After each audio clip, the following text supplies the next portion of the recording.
Hello? Oh my god, my eyes are bugging out today. I don't know why, I don't know what. I'm a little red also, but boys, are you all sitting in your seats with anticipation to continue our adventure, our story? In the last one, also I hope you can hear me, we started a new adventure, and by adventure I mean we're doing something really exciting. I'm reading a book to you guys. It's story time with George. I mean, granted, this does count as a video game. There are puzzles to solve, but it's really about the story. Now, first episode, I guess we could call this, was really setting up all of our players. So not too much happened, but also quite a bit happened. I mean, we were on a boat, and then a porthole burst open and water was flooding through the gates, but like super slowly because it took me an hour to solve the puzzle. But I got there. We got off the boat, and then we had to meet 8 other people, and then we had to learn about what exactly was going on. Allegedly, we're kidnapped. We don't totally understand why we're here, but a man named Zero's like, lol, I put you on this boat. You got to get out of here. Good luck. Don't really know why. Don't really know who he is. I'm assuming that there's going to be an explanation that will answer the why as we traverse through the story. If it never gets answered, that would be wild, but I suppose that is also a possibility too. Let me get my hellos in order. Adrian Edwards, hello. Tom Leo, welcome back to the chat. Jacob Welsh, Thunder Phoenix 256, Steph, Zeth, Cross F. Streams up and the audio is good. Good to know. Yeah, so it's very interesting. You got Dang Gong Rampa vibes. I don't even know how to say the series. Speaking of, sidebar, a lot of you guys have recommended, since I've played Ace Attorney, that like Dang Gong Rampa might be another series I might be into also. I'm open to the idea. Here's the thing. I've seen pictures of this alleged series, Dang Gong Rampa. And it never looked like something that I was like, yes, I must play this. That being said, it's probably one of the things I'm the most blind to in the world. I literally don't know a single thing about it, so no spoilers. I don't even know what the general plot is. But we can circle back to that at a future time. One story at a time. My hope today is that we can figure out a little bit more about what's going on. Also, chat, our objectives. Number 1, keep me alive. I'm the most important. I rank number 1. I suppose number 2 is my probable girlfriend, Akane. We probably want to keep her alive. Unless she is like a secret bad guy. But at this moment, she seems to be our closest ally because like we're childhood friends. So I'm like, all right, dope, you're in my posse. We got this. And then because I'm a nice guy, my tertiary goal, right? My more external third goal, we for sure would like to keep everybody alive that we can possibly keep alive. You know, Clover's going through it right now. She had a knife up to her neck. She's not my favorite person in the world. I'm not the biggest fan of the weeaboos, but I don't want her to die. All right, we're going to try and keep everybody alive that we possibly can, but I don't really know how this game works. I don't know if everybody can live. I don't know if everybody has to die. We're going to find out, I guess. All right, let's get back into it. All I know is that it's got anime designs, right? Oh, and then there's this clown. All right, so this is number 9. He didn't want to have a code name, so he's just question marks. And he's betraying us already. I don't know if you can even count it as a betrayal, because I don't really know that he gained anybody's trust. He just kind of started right from the get-go being like, yo, oh, these? Fuck you. Oh my god. My massive fucking titties. They're massive. My super stuffed up milky. We love your milky my super hunger stuffed. doinky boinky. The doinkiest My boinkies. fucking fabric stretching wind Stretch the flapping fabric, gravity baby. welling sex mounds. Tom Leo, thank you for being a member for 5 months. Tom Leo says, I know nothing about this, but it does seem to be a good fit for the month. Meanwhile, I'm still in Pikmin 4 brain. Yes, I have 4 Pikmin games that I have to play. However, it is spooky season. And at this present moment, I do not think Pikmin is a particularly spooky game. Maybe I'm wrong about that. I'm sure there's some spooky elements to it.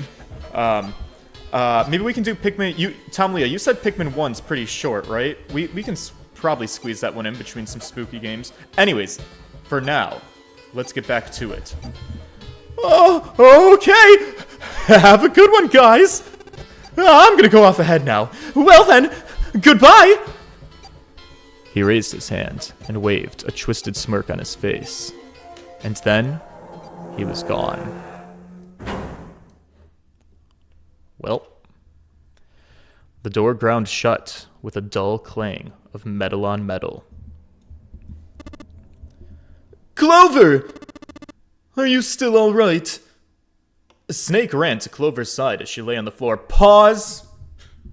This bothered me last stream and I forgot to fix it, so we're gonna take one moment to fix it right now. Everybody on standby. George is doing something amazing with my 3D as a bottom. That's how this is labeled, by the way.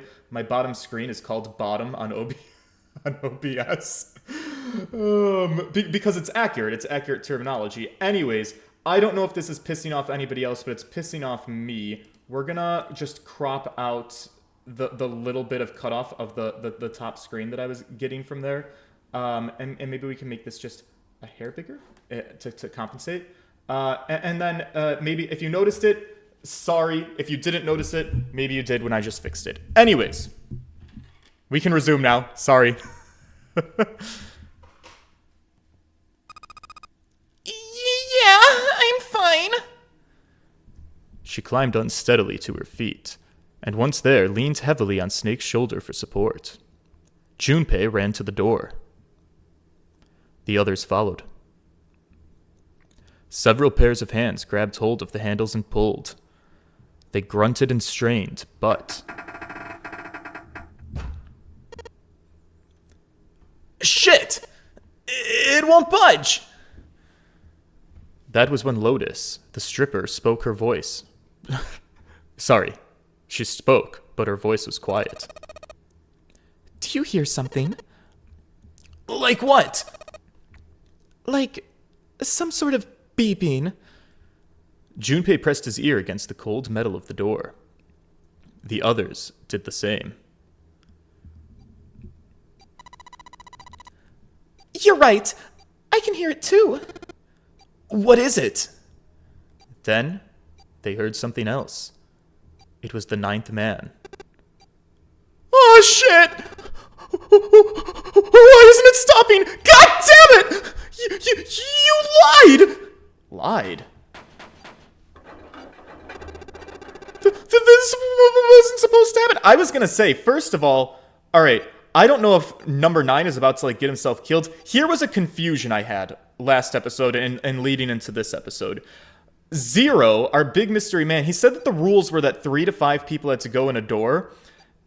And this man went in by himself, which, look, I don't understand the game, but if the rules said 3 to 5, I assumed it was maybe, against the rules to go in a door with less than 3 people. However, number 9 seems to, have so much information about the game. He seems to know exactly what's going on. He, put that girl's hand up against the door. So I'm if he knows so much that's going on, I feel like he would know better than I would know about breaking the rules of the game. So I feel like he would be smart enough to not break the rules. So therefore I was oh, it must not be against the rules. However, maybe it is in fact against the rules. I don't know. Let's shut up and see what happens.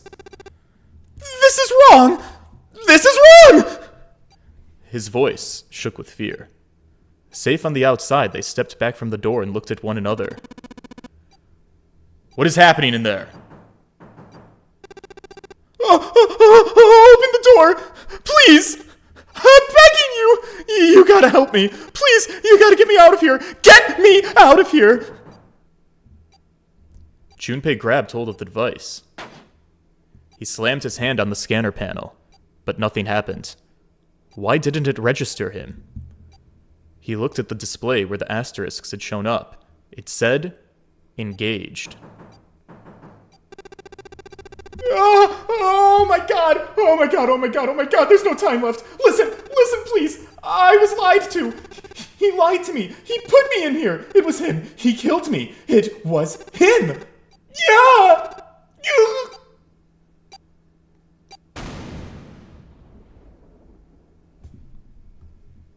I think he broke the rules.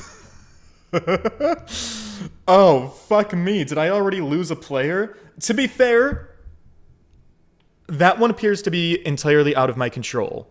I don't think I had any single option to save this man. He just kind of ran off and got himself killed. So if you're going to do that, you're beyond saving. The explosion rocked the room. Instinctively, they ducked, then stood up slowly and realized there was no danger. No one spoke. Silence filled the room. In that silence, the electric tone that echoed across the room sounded as loud as a gunshot. All eyes turned toward it.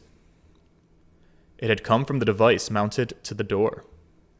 The display changed from engaged to vacant. Let's see if we can open it. 7 swallowed hard. Junpei nodded and placed his hand on the scanner panel. A red asterisk appeared on the LCD panel. The device had registered Junpei's bracelet number, which is a 5.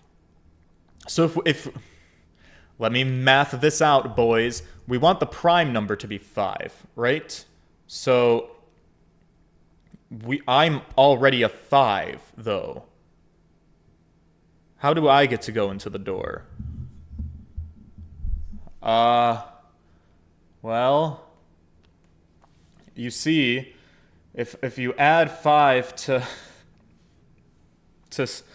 5 plus I forgot how digital numbers work. All right, game, give me a refresher.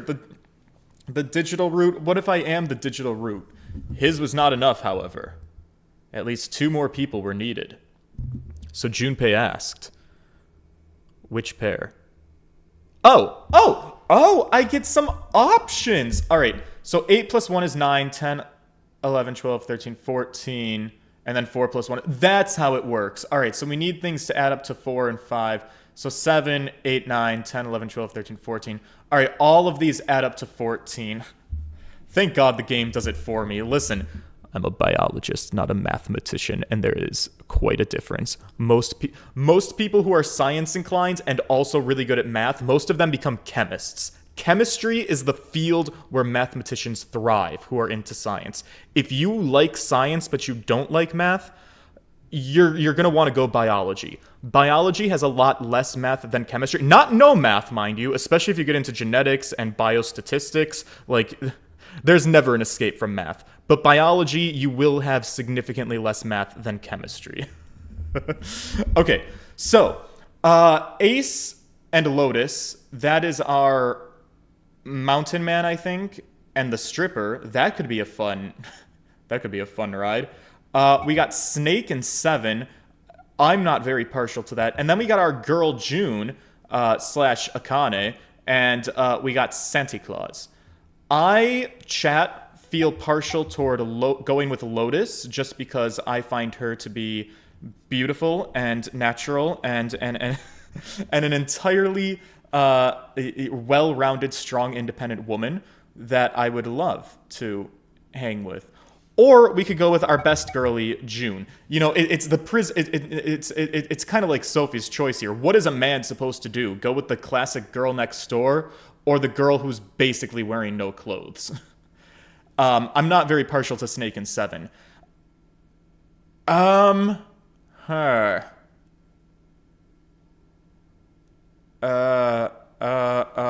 No, I know Mountain Man is 7.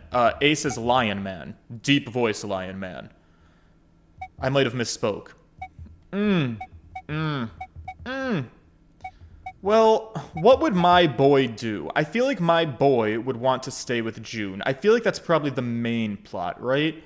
Like, stick with my girly. I obviously am inclined to trust her more than anybody else.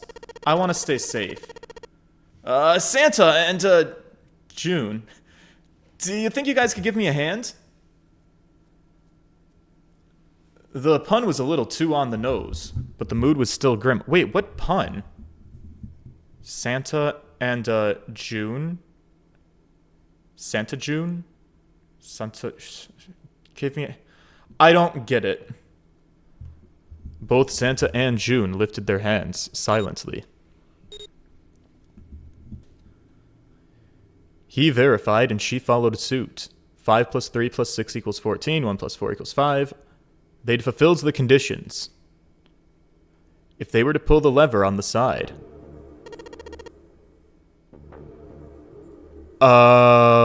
give me a hand, but like quite literally, sauce me your hand. Oh. Are you guys ready?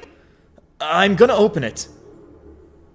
Junpei grabbed the lever and looked back over his shoulder. They stiffened and nodded. Junpei nodded back and set his mouth in a grim line. And then he slowly lowered the lever. Oh, we're getting spooky music. It's time, boys. We're going inside the belly of the beast. There was a metallic groan, and the door had slid open. A breath of air drifted out of it, carrying a stench that nearly made them gag. Junpei grimaced and put a hand over his mouth. Oh my god. Good God! Lotus and Ace shuddered. Seven grunted. Oh, jeez, that's pretty bad, pal. Even Santa's voice shook. He blew up.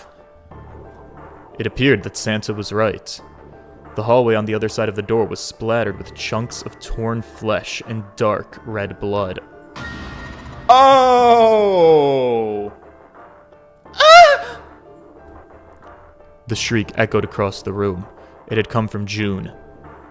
And then, her strength left her, and she dropped. As Junpei turned to catch her, the door groaned shut. Oh, boys, it has begunneth. She crumpled to the floor. June! Are you okay? Junpei dropped to his knees and put his arm around her shoulders. That was when he noticed. Her whole body was feverish. She was radiating an intense heat. What the hell? Where'd this fever come from? Oh. June didn't answer. Her face looked like wax, and her whole body began to shake. Alright, look, let's just relax here for a minute, okay? Do you think you can walk? She nodded weakly. Junpei lifted June to her feet and guided her to a nearby chair. Whoa, whoa, whoa, whoa, what's happening to my girl? She's my bestie. Here we go. As gently as he could, he set her down in it. How are you feeling? Are you alright?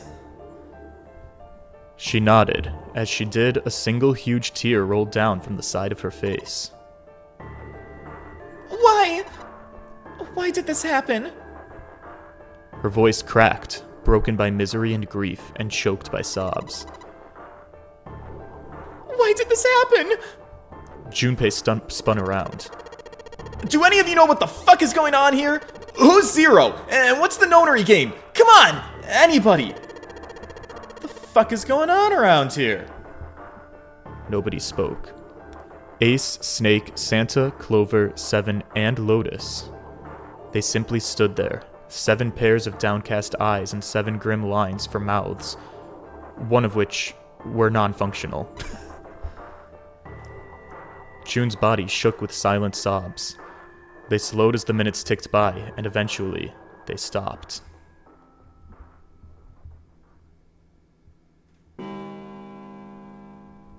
Then, suddenly in the cold, heavy silence that had enveloped them like a thick fog, a bell began to ring. The clock in the central hall. 7, 8, 9, 10 times. And then, on the 10th ring, it stopped. The sound of the bell faded away into silence. Alright, 1 hour down, 8 to go, boys. It's 10 o'clock then. Ace said, which each one of them had been thinking.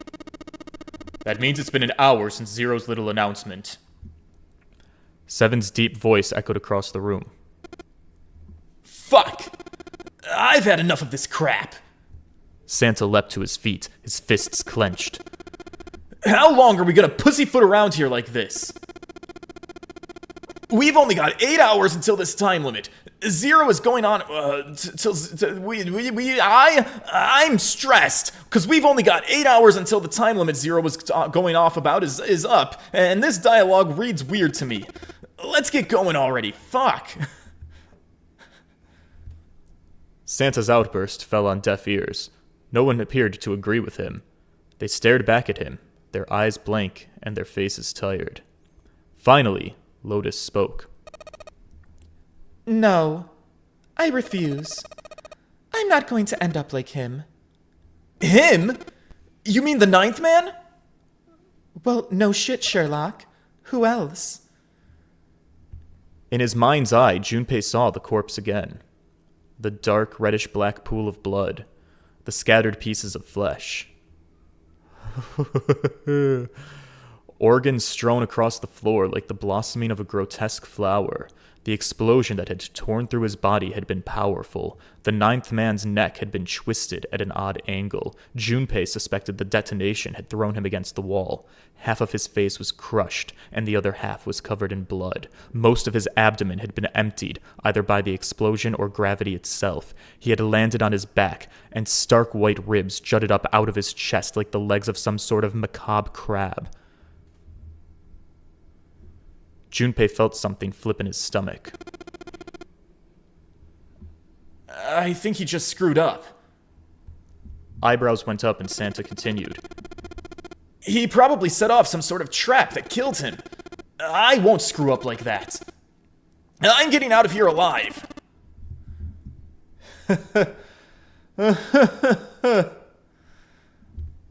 Whatever Snake was laughing at, Santa didn't find particularly humorous. What's so goddamn funny?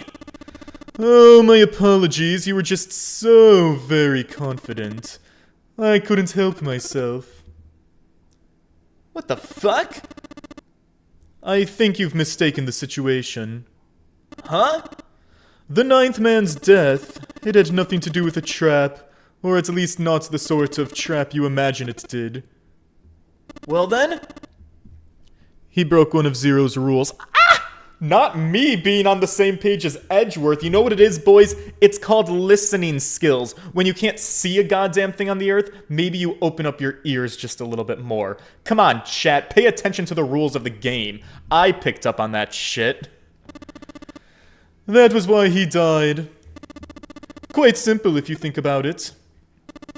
My only confusion is, Number 9 appeared to be so knowledgeable about the game, I don't understand why he would have broken the rule.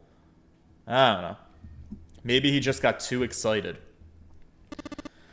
Alright, how about you take a moment and think back to what Zero had said.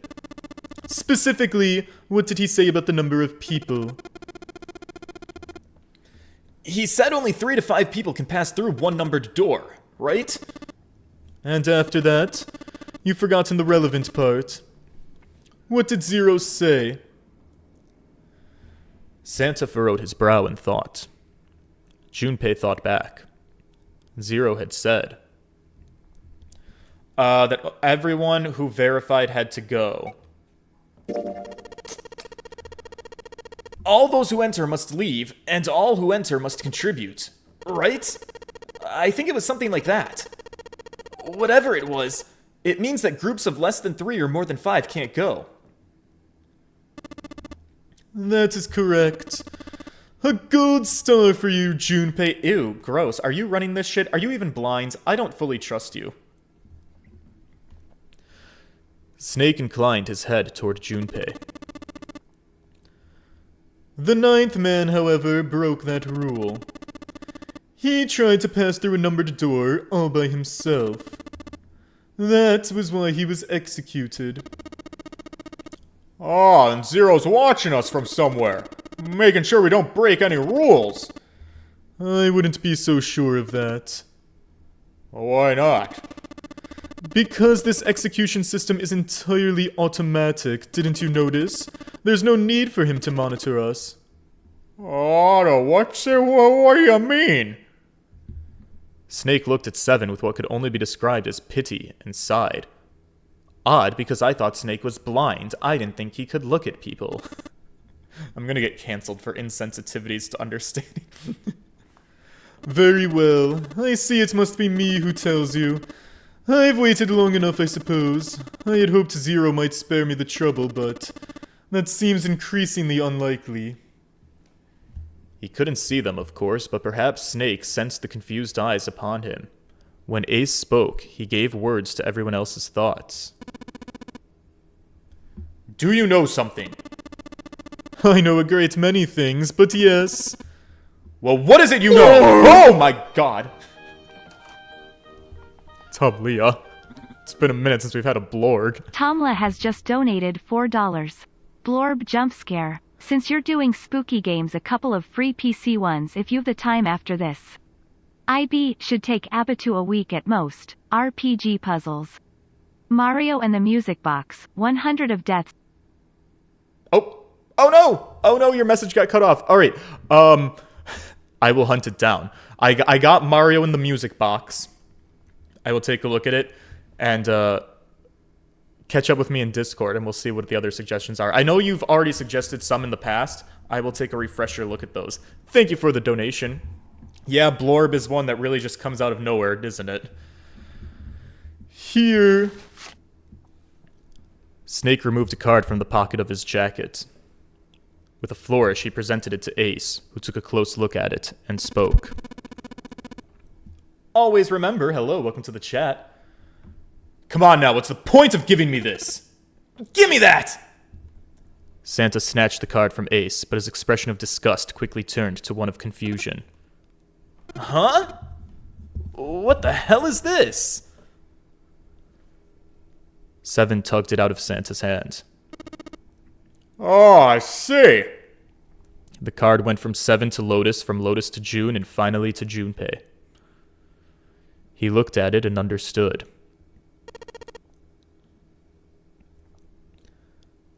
This is Braille!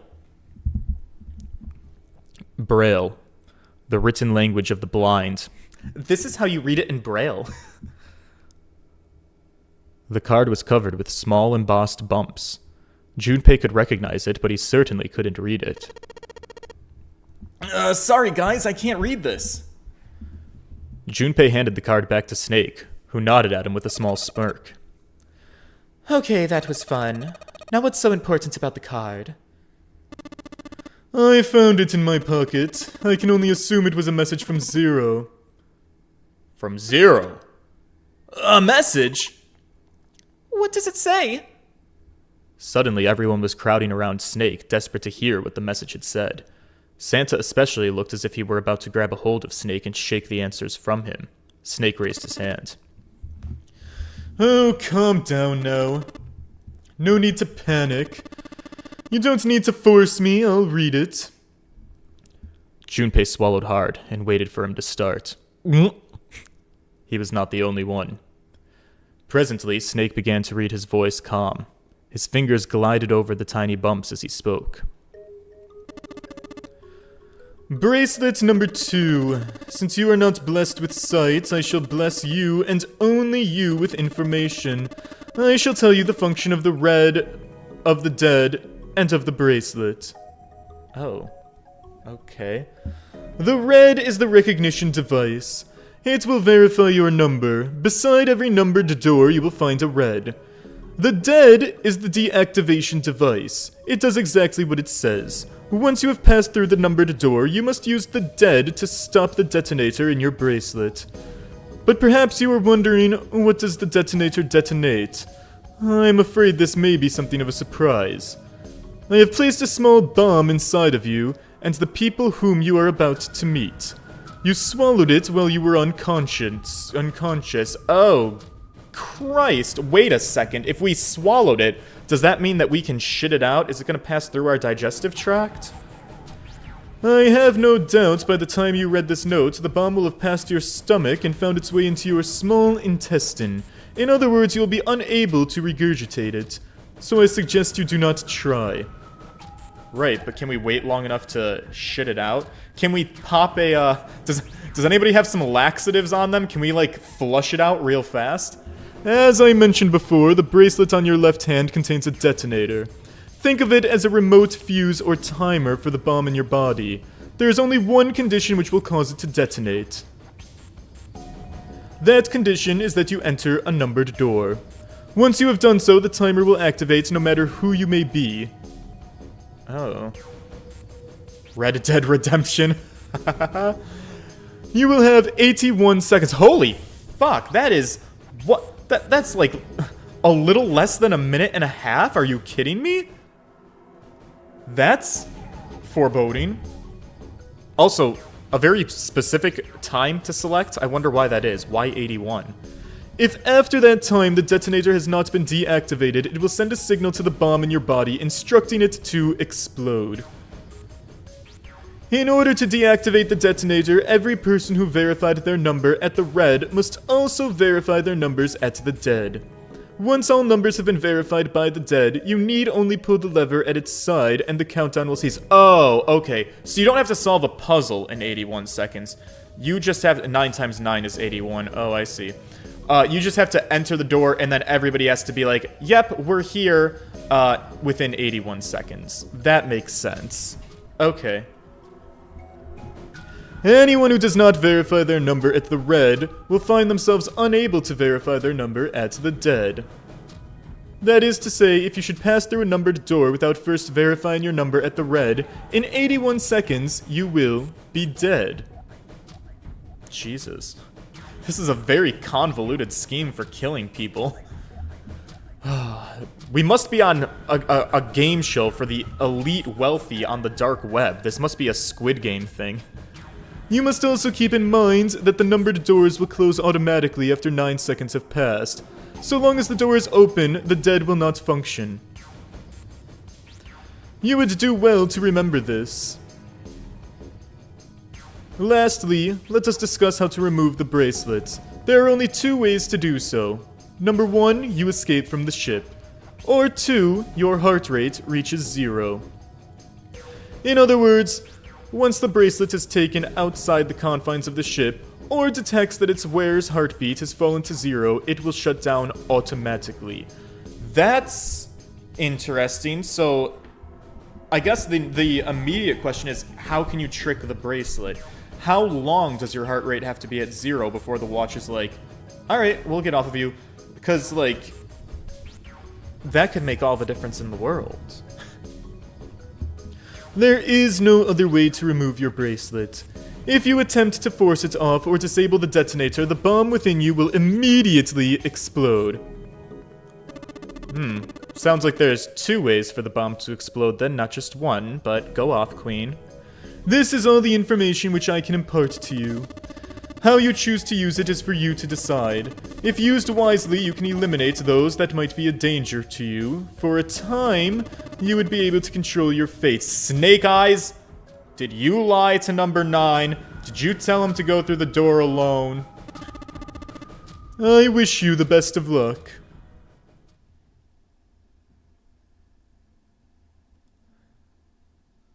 Snake finished reading and carefully returned the card to his pocket. The message had been lengthy, but its meaning was clear.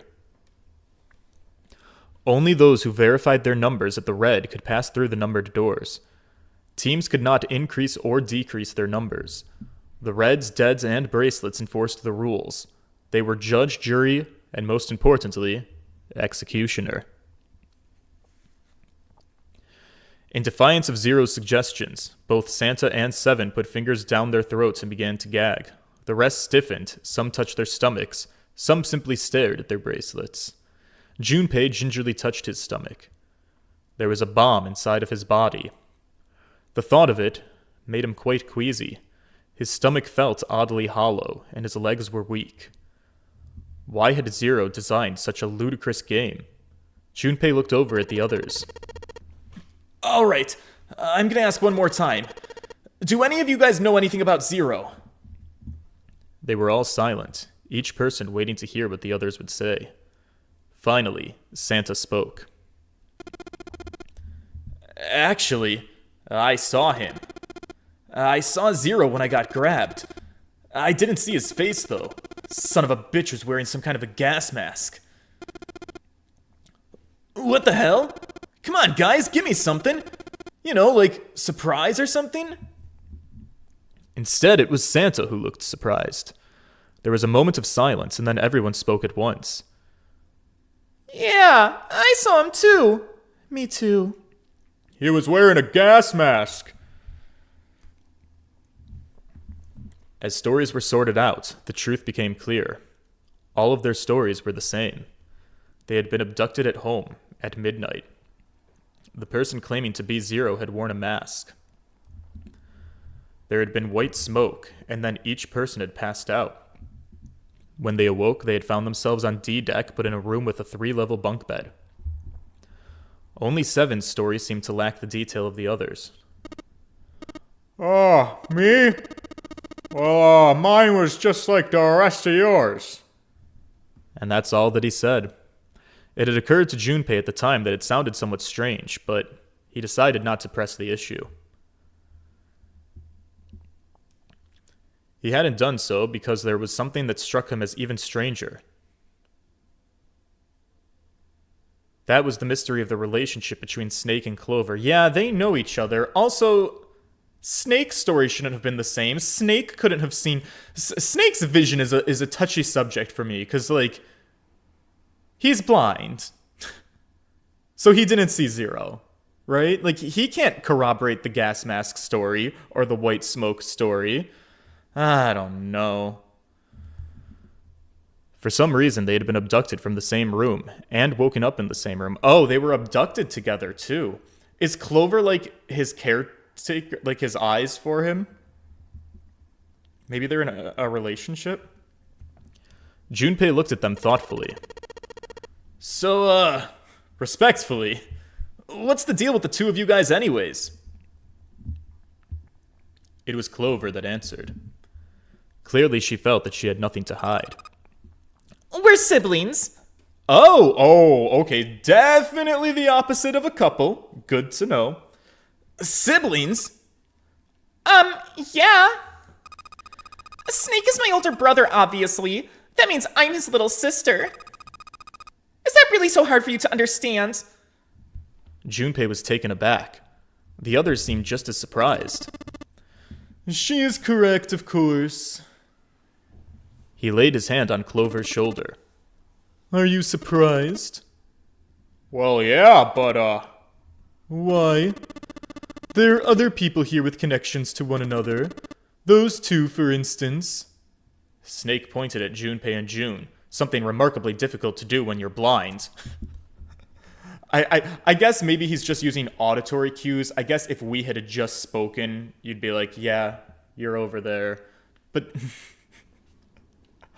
I don't know. I'm highly suspect of him. Oh, you mean between Jumpy and me? Ah, that's right. You did say you were childhood friends, didn't you? You went to school together. Well, yeah. June glanced at Junpei, uncomfortable with the sudden attention. Junpei felt somewhat nervous as well, and tried to scratch his head as casually as possible. Hey, you think maybe we could figure out who Zero is this way? oh, yeah, you're right. You connect the dots between the victims, and that leads you to the perp.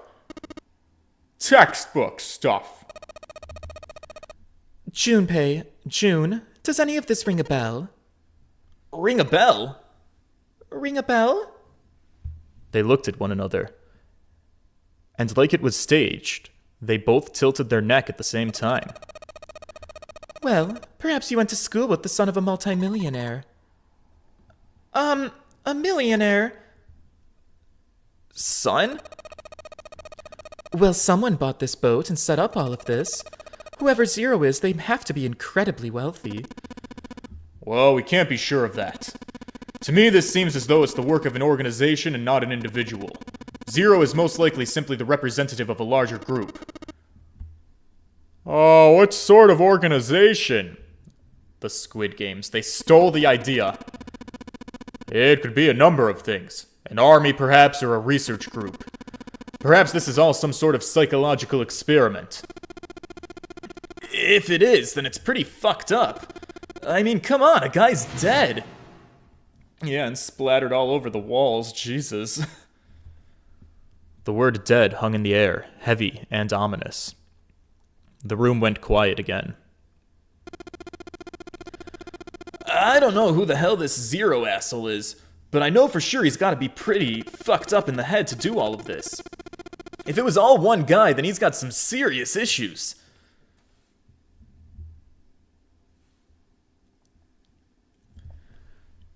Even with the specter of death hanging over them, their discussions continued for some time. In the end, however, they learned nothing. Oh, guys, we're wasting a lot of time here. By the time they finished, 1.5 of their 9 hours were gone. All they had to show for it was impatience. Man, look, we've only got 7.5 hours, okay? Are you sure you really want to just sit around? Nobody was willing to argue this time. Very well then. There's only one way for us to proceed. Oh, sure not gonna be fun running around knowing we gotta jump when Zero says. Well, it's stupid to just sit around here and do nothing. Thanks to Snake's card, at least we have some idea of how it all works. Correct. And so long as we follow the rules, we will most likely be alright. But... What? who's going to go in which door? June looked toward the numbered doors. Oh yeah, that's right. We can't have any more than 5 people in one door. All 8 of us can't go in the same door. Then it would seem we have to split up. Wait. Lotus looked terrified. I'm telling you now, there is no way in hell that I am going into door number 5. Oh, come on now, don't be selfish. First of all, I thought me, my girlfriend June, and, some other third person were going through the door that was not you. I specifically picked against you, so why don't you calm the fuck down? Call me whatever the hell you want. I'm not going in there. If I'm going to have to walk around through all that blood, then I would rather stay here. And we were doing so well. Ace shook his head sadly. Sorry, but I ain't going in there either. No, you are, Santa. You were the third person, I think. You were part of my trio. Someone else can go into door 5. Aw, Santa, not you too. Hey man, I just bought these shoes. If you think I'm getting some creepy dude's blood all over him, you got another thing. Dude. Character writing. On a ship where we're about to die. Girl, I can't get my shoes bloody. Welp, that was the last straw. Dude, what the fuck? Weren't you the one who kept saying that we should keep going? Well, yeah, so? It doesn't mean I wanted to go into door 5. Oh, God. There was an awkward silence. Finally, Seven spoke. Alright, fine. I'll go into door 5. But I can't go in alone. Anyone else willing to come with me? There was another long silence. This time, Snake was the one to break it. I'll go. What? Don't worry, you'll be fine. We may part now, but I'm certain we'll meet again later. But how do you know that? Because I do. That's not an answer! If you're going, then I'm going too. I'm going into door number 5. What am I going to do with you? There's nothing you have to do. Ace stepped forward. If I join you, the problem is solved, correct? 7 and Snake is 2. And if you add Clover's 4 and my 1, then the digital root will be 5. Yeah, that math checks out. Oh, it works perfectly! The 4 of us can go into door 5! Oh, wait. Well, what about the other 4? What's their digital root gonna be? Junpei, meaning George, did a quick mental calculation. Lotus, Santa, June, and Junpei remained. Their bracelet numbers were 8, 3, 6, and 5. What would that digital root be? Oh, son of a bitch, I have to do it myself. Alright, that's fine. 8 plus 3, 8, 9, 10, 11, plus 6 is 17, 18, 19, 20, 21, 22, and 2 and 2 is 4, so the digital root is 4, and that's good news for us. That matches the door. It's weird. I was under an impression that, like, I was going to get to choose to go on the doors when they gave me the option to choose who to go through the door with, but then the game, like, immediately backpedaled away from that, and so instead of going the way I wanted to go, I'm just kind of being pushed into whatever. So, is this a game where you get free will and choice, or is this a game where things just happen? I mean, no spoilers. It led me with this false sense that I was going to get choice, but then it, like, snatched the choice away from me. He repeated what he'd determined. It's 4. Add up our 4 bracelet numbers, and the digital root is 4. Then we can go into door 4. Yeah, that worked out well, huh? Junpei ran over the team assignments in his head one more time. 4 people would go into door 5. 7, Snake, Clover, and Ace. 4 people would go into door 4. Lotus, Santa, June, and Junpei.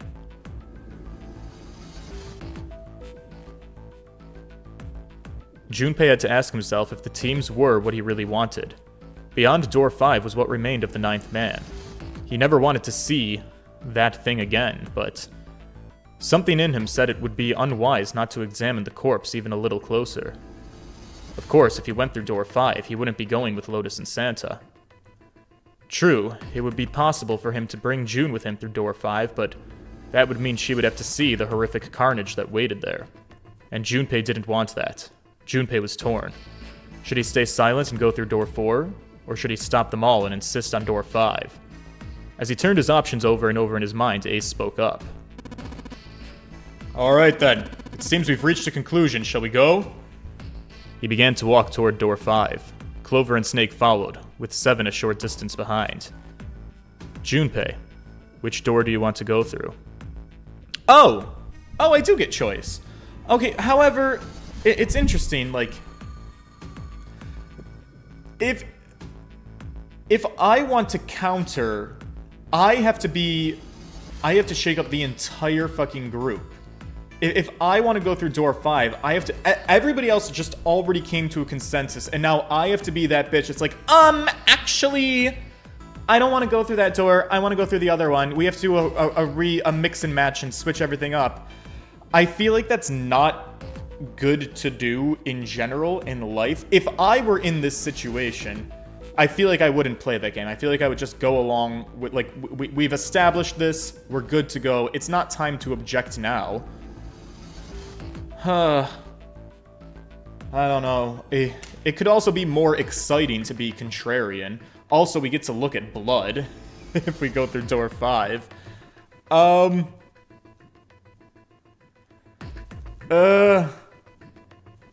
I guess we're going through door 4, and I get to stick with Junpei.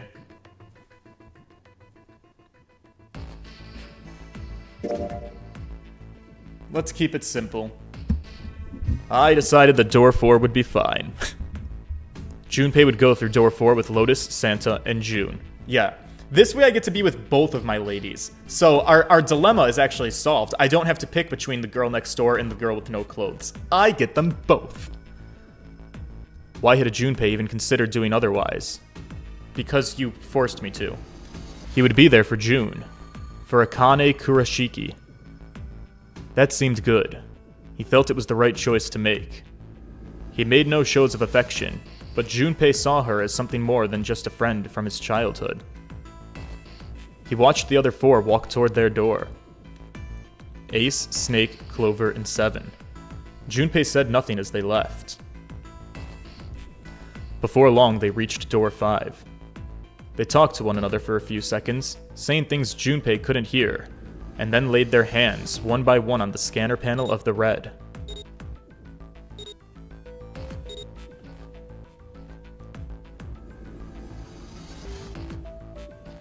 Ace grabbed the lever.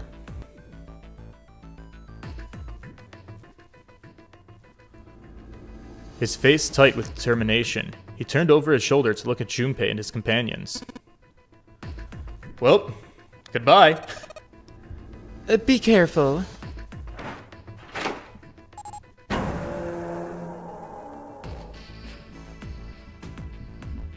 As Ace pulled the lever, the door swung open, the mouth of a great hungry beast. Beyond the door, Junpei knew lay the sad remains of the ninth man. It did not surprise him that Ace, Clover, and Seven hesitated. The body was not a pleasant thing. Snake had no such problems as his blindness made him immune to the horror. He stepped through the door, his feet making a wet splack in the pool of blood. Do you intend to kill me? I assume you haven't forgotten the door only remains open for 9 seconds, have you? Snake had not even bothered to turn around, but the other three steeled themselves and stepped through the door.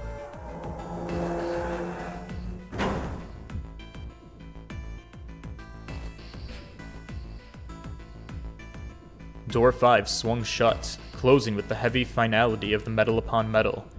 Junpei and his companions scrambled to the door. They pressed their ears to it in an attempt to hear what might be taking place on the other side. It's beeping. It's just like before. Probably the sound of a detonator on the bracelet. Do you think they're gonna be okay? June's face showed her concern more plainly than her words ever could. Almost as though in response to her question, a voice rang out from the other side of the door. It was Seven. Oh, hey, there it is. That's gotta be the dead thing. Oh, come on, get over here. We gotta get we gotta authenticate.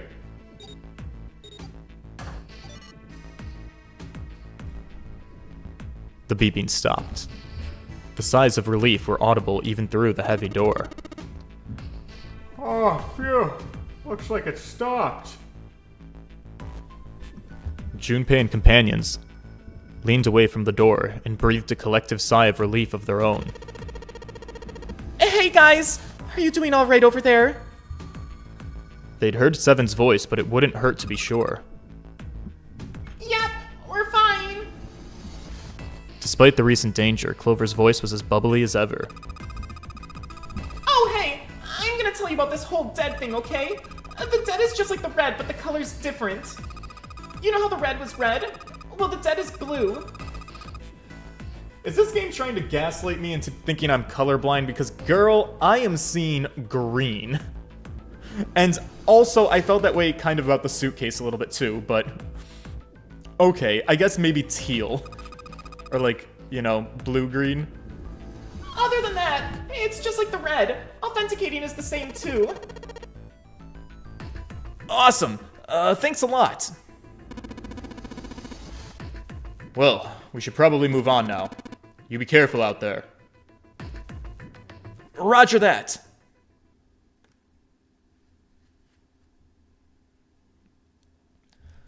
Junpei and the others left door number 5 and headed to door number 4. They stood in front of the red and placed each of their hands upon it.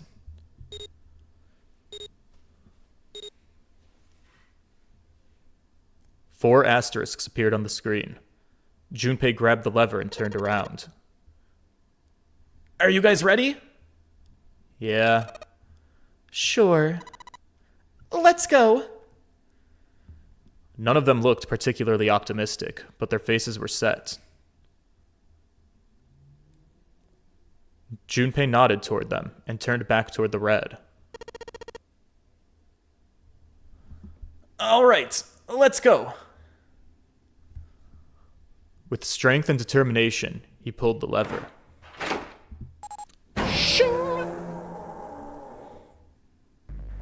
What's wrong with socks? Chat, why are we debating fashion? Oh, shit, run! The four of them leapt through the door together. The moment they had passed through it, each heard a cold electronic sound coming from their left wrist. Oh, well, if the message wasn't clear before, you know, the cute little skull face is a nice touch, and it's hot pink. In the center of each bracelet, a red skull appeared and began to flash. No, it's hot pink. You know what? I don't think I'm colorblind. I think this game does a bad job of describing color. The detonator's countdown had begun. In the long moments that each of them spent staring at their wrists, the numbered door behind them had closed, the sound of metal on metal reverberating down the hallway. There was no way back now. They were committed if they could not find the device to deactivate their detonators. Hey! Where the hell is the dead? How in the world am I supposed to know? Oh, don't give me that crap! Start looking! I already am. They began to run, eyes looking frantically for the device that was the key to their salvation. The hallway they found themselves running down was a long one, easily 300 feet in length. On the right side of it stood a series of wooden doors, all nearly identical. If they had taken time to think, they would likely have discerned that the doors led to cabins. Oh, don't tell me that the dead is in one of the rooms! Oh no! How many rooms do you think that there are? Junpei was too frightened to count properly, but at best guessed there were 7 or 8 of them. Ah, fuck! There wasn't time to count them, to be sure. Junpei ran to the nearest door. He grabbed the knob and shook it hard, but it wouldn't open. It didn't feel locked, more like someone had hammered an iron plate over the other side of the door. Junpei turned around to find another door, and saw that his companions had already run to doors of their own. They did not seem to be having any more success than he had. Their own words confirmed his fears. Shit! This one's no good! Same here. It's not moving! June was the last to speak up, as Junpei looked in her direction. His eye caught something he hadn't noticed before. A small red light. It flashed at him dimly from the end of the hallway. That's it! Over there! Even as he yelled, he ran. He grabbed Santa, Lotus, and June and pulled them toward the light. Santa called out to them as he ran. Hey! How many more seconds do we have? How in the world am I gonna know? Well, our time limit is 81 seconds. I know that, goddammit! I'm asking how many seconds we have left! In all likelihood, Junpei figured nearly a minute had already passed since the door had closed behind them, if that was true. Urgency foremost in all of their minds, they arrived at the end of the hallway. The dead sat at the left wall, blinking almost tauntingly at them. Hurry! Junpei grabbed hold of the machine, his hands slick with sweat and shaking. He slammed his hand against the scanner panel. The other 3 quickly followed suit. With a grunt, Santa yanked the lever downward.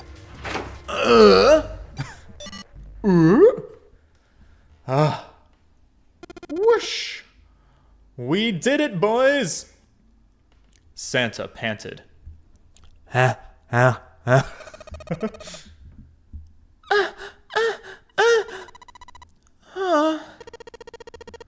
right. It looks like it stopped. His hands beginning to steady, Junpei wiped away some of the sweat that had beaded on his forehead. As they caught their breath, the 4 companions began to look around. At the end of the hallway lay a heavy-looking set of double doors. Set into the walls of the hallway on either side of the larger door were 2 smaller ones. They all needed inspecting, but Junpei began with the largest of the 3 of the double doors. How many times he came across similar doors with similar results, he had wondered. Yeah, honestly, everything's fucking locked here. Or perhaps, he corrected himself, more a lack of results. Whatever the reason, the door remained firm and unyielding and refused to allow Junpei or anyone else passage. Near the handle was a small keyhole. Above the keyhole was a small symbol engraved in the brass. It's for men! He wasn't quite sure what to make of it, and stared at it for a moment in confusion. It was June that corrected him. No, it's not the symbol for men. That's probably the symbol of Mars. Well, technically they're the same symbol, I guess, but given the number of other similar symbols near the main stairway, the symbols of the solar system, I mean. Right, the sun, Saturn, the Earth.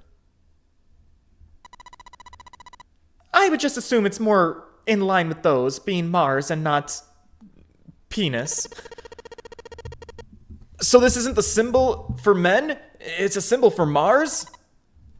That's what I'm inclined to believe, yes. While Junpei and June talked, Santa had disappeared. They turned to find him some distance down the hallway. He had gone to check the other doors. Eventually, he reached the last of them and jogged back. It took him only a moment to catch his breath again. Alright, here's the deal. None of the other doors open. Then that must mean we only have 2 more doors. Lotus examined the doors on either side of the larger double door. Each one had a metal plate attached to it. Junpei figured they were probably room numbers. The door on the left was B92, and the door on the right proclaimed that it led to B93. Alright, let's open them. Yeah. Junpei put his hand on the doorknob of the door that said room 92. Santa moved to the door room 93. They'd made it through the numbered door alive. There was nothing more to be afraid of. Junpei and Santa looked at each other and nodded. 1, 2, 3! In unison, they pushed against their respective doors and promptly found themselves in a new room. Jun followed Junpei as he threw open his door. They turned around and saw that the door on the other side was open as well. Through that door was another person, his mouth agape. It was Santa. Hey, it opened. Yeah, it did. Junpei and Santa looked at each other. They had not expected the doors to yield so easily. Lotus's calm voice broke into their thoughts. Maybe this is all part of Zero's plan. I can't say I enjoy being treated like someone's puppet. As she headed for room 93, Lotus continued. Well, now we have these 2 rooms. I'm sure there's something in there that will help us. To get out of here, I mean. Why don't we find it? Santa and I will search this room. Junpei and June, you guys search the other one. Right. Okay. Oh, God, this style. I have a hunch that we're diving into a puzzle, boys. All right, day 2, second puzzle. Can I redeem myself and potentially do a little bit better? I don't know, but it's time for some hot gameplay, chat. Let's see how we do. How are you guys doing in the chat? What are we talking about? Sailor Moon, Binding of Isaac. God, you guys hear the word space and you want to connect it to fucking everything under the sun. Alright, time to focus. We gotta look at everything. Wow, this is abstract. Oh, June! You're so pretty! This is kind of a weird looking picture. Do you think it's an abstract painting or something? I do, June! That's why I said it was abstract! Oh my god, we're gonna be a power couple, you and I. It looks kind of like a demon with an elephant-like nose. Oh, sweetie. I don't like that you see demons. Sucking on a human being's brain. Alright, June, you know what? Maybe it's best that we just stay distant friends. You know, elementary school was a long time ago. Maybe we don't need to be a power couple. Where the fuck did that come from? What is her brain made of? I can't say I'd mind finding out a little more about what goes on in there. No, I'm actually quite content. Alright, so does that mean that there's nothing for us to look here? Some sort of weird black and white design. It looks like there's a room on the right side of this picture. Oh, okay, well. How do I... Aha. Oh. Hello? That's the bathroom wall. There are square tiles all over it. Okay. Anything to look at here? There's a little blue platform protruding from the shower wall next to the knobs. It's for putting soap on. I used a shower once. so I'm familiar with the technology. I don't know why I found that so funny. Alright, listen here, little lady. I've used one of these before.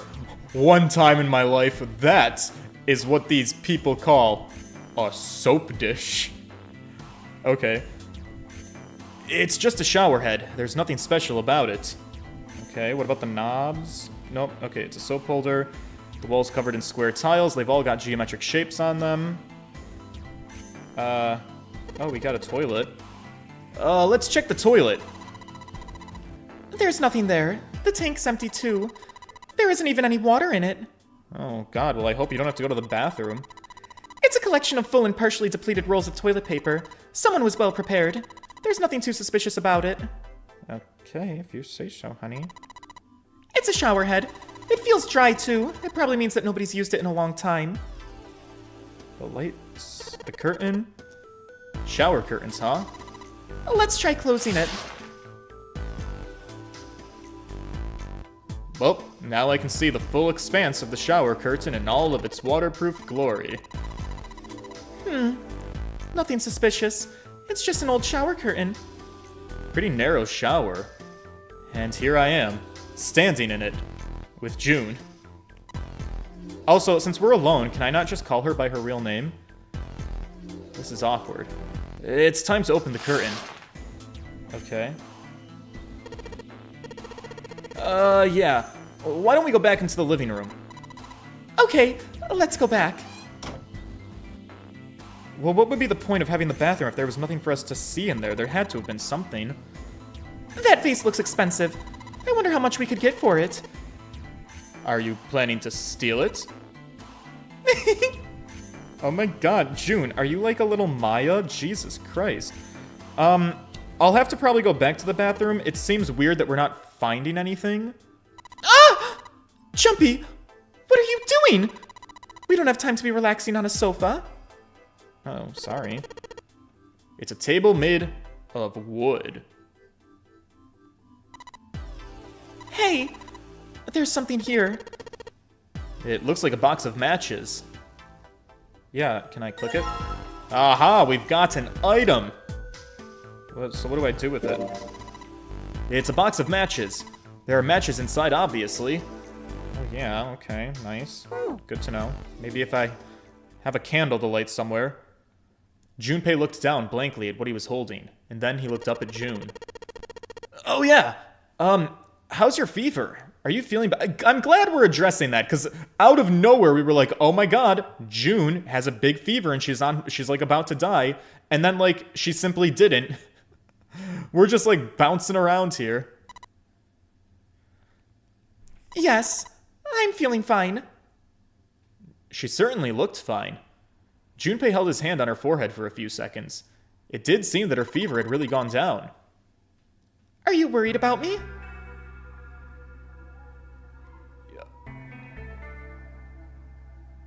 Sorry, there was a scream outside. Yeah, I guess I am a little bit. June blushed and giggled. By the way, Jumpy. Huh? How did you end up here? Well, what do you mean? I told you. There was a man with a gas mask when you got home at night. You inhaled some white smoke and passed out. Oh, sorry. You inhaled some white smoke and you passed out. And when you woke up, you were on the D deck.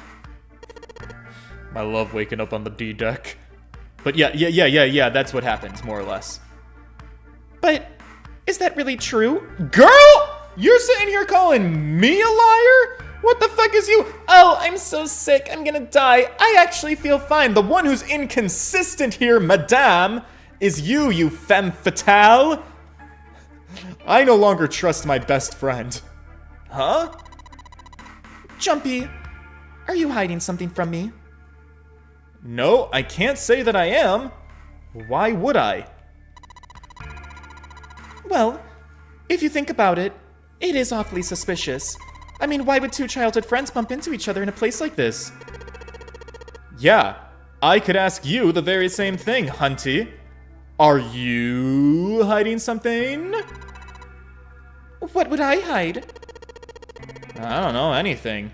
I mean, you're hiding it, so I wouldn't know it. You mean, like the number of men that I fucked? Oh my god, sweetie! No, that's not what I mean. Have you no chill? Can you calm down a little bit? Junpei's heart stumbled over itself. Do you want to know? Junpei had to admit he was a little bit curious. Don't worry. She smiled at him. Only 18. I mean, by gay man standards, go off, Hunty. You've got it under the 3 digits. That's pretty impressive. By straight women standards, I support female empowerment.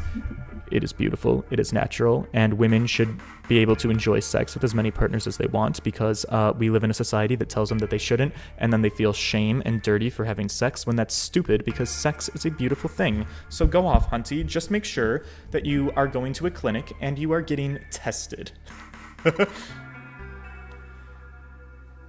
Time 0. You bitch. That was witty. That was punny. Also, that means you're a virgin, and that means that perverts are gonna bust a nut to that. Yeah, I guess I just haven't met Mr. Right yet. June looked a little embarrassed and scratched the back of her head in a desperate attempt to seem nonchalant. Junpei coughed quietly in much the same way. Anyway, I'm not hiding anything. Just like you, Jumpy. When I woke up, I was on the D deck. Well, you do have a point. I mean, why did Zero pick us? We haven't seen each other since elementary school. June nodded, and for a few moments she had the faraway look of someone deep in thought. Look for what connects the victims. That will lead you to the culprit. Do you remember Seven saying something like that? I do, yeah. So? Well, that's what I'm trying to do. I think this must all have something to do with a classmate of ours. Right. You got any idea who it might be? What if it was a teacher of ours? No. Nothing. Oh. Well, if it had something to do with school, it could be one of our teachers. Or maybe the principal. Or the janitor or the lunch lady. I can barely remember any of them. Yeah, nobody tends to remember their elementary school lives.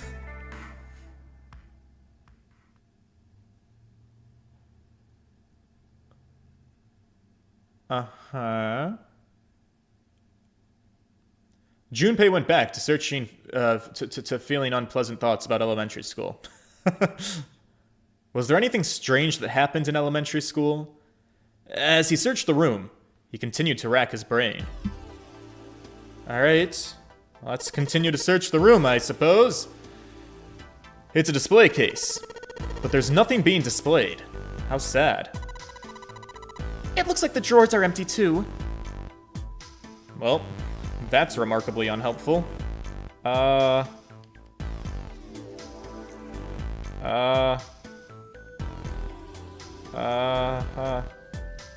else can I fucking look at around here then? Oh, oops. Didn't mean to click that, sorry. Oh, what's this? This isn't a painting. Is it a map? It looks like a map of the ship's interior. Oh! Well, then that's a really good find. I think it'll be really useful. Why don't we take it with us? It is now possible to use the map screen. Oh, shit. Map screen. The map screen can only be viewed during the story sections. It is entirely different in function from the bird's eye view mode. While on the map screen, you can examine a map of the ship's floor plan, which you will acquire over the course of the story. Touch menu to open the menu. If you touch map while in the menu, you'll be taken to the map screen. While there, you can scroll around the floor plan with the control pad or the stylus. Touching the green parts of the floor plan will allow you to see the bird's eye view for that room. Okay, so here's our map, boys. Junpei took one last look at the map, then folded it up and slid it into his pocket. June looked up as he closed it. Can I look at the map? Oh my god, it's... Oh, boys. This game potentially looks big. So we've got... Oh, what are these rooms? The casino, which is weird. Have we been in the casino? Why do I have a map of the casino? We might have ran through the casino real quick. This is the kitchen. This is a second-class cabin. B deck, central staircase. First class cabin. Okay. Cool, I guess. You know, the ship is bigger than I thought. Yeah, same. It's probably about 900 feet long. Gaming Pip Alt, will you ever play Legend of Zelda Spirit Tracks? 1000%. I don't know when, but I had so much fun with Phantom Hourglass. I actually love that game a lot. I'm actually genuinely very excited to play Spirit Tracks, so I will be playing it. It's just a matter of when. It must be one of those fancy cruise ships. Of course, it doesn't really look like a cruise ship, though. Everything in here is incredibly retro. Even if it's some sort of style choice, there's just too much. Do you remember what Zero said?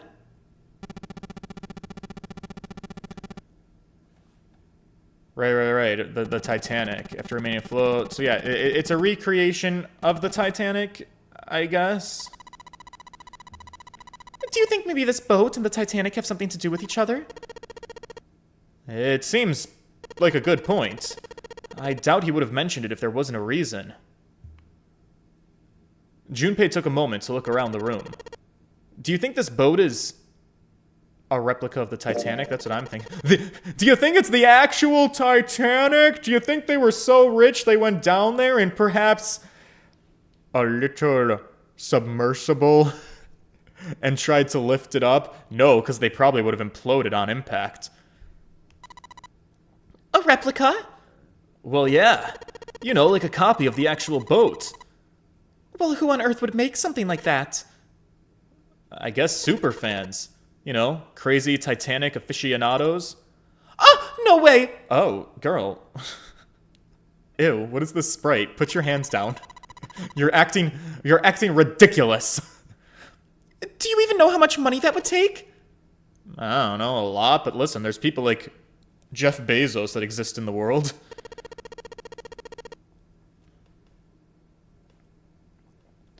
But all they've got to do is break even, you know? Break even? Well, yeah. They could use it as a cruise ship. Climb aboard a piece of history, sail around the world in the resurrected Titanic. I promise you, there are rich-ass people on this planet that are obsessed with the Titanic. Hell, with marketing like that, they'd probably have more customers than they'd know what to do with. Do you really think people would want to ride on a ship with such an ominous past? Yes, I absolutely do. It's the site of the world's worst accident.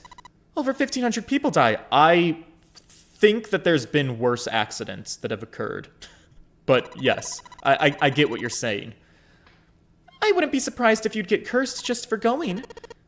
A curse, huh? Jumpy, do you believe in that sort of thing? Nope. You know, curses and stuff? Nope. I think they're a load of crap. Sorry, I simply do not. And I used to work with a spirit medium. I literally watched her change into other creatures from the Black Lagoon, and I still don't believe in that crap. Tact was not one of Junpei's many better qualities. What about you? Oh my god, John Thomas! Not the shot! Oh no! I don't have alcohol, I don't think. John Thomas donated $10. Iceberg shot for the Titanic. Oh my god. Okay, here we need to improvise. Hang on a second. Nobody look at my underwear.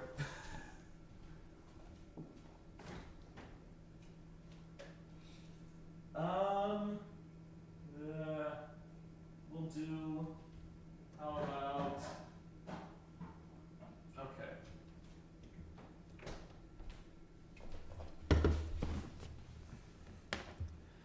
It's been a minute since I've had a shot donation, John Thomas, so I've actually run out of alcohol and I forgot to pick up a new bottle of vodka. So I actually cannot do shots. So I will do a shot in tomorrow's stream. That will count for this donation. In the meantime, I will crack open a White Claw. I know that it's not the same thing as a shot, but it's a little something. We can sip upon it.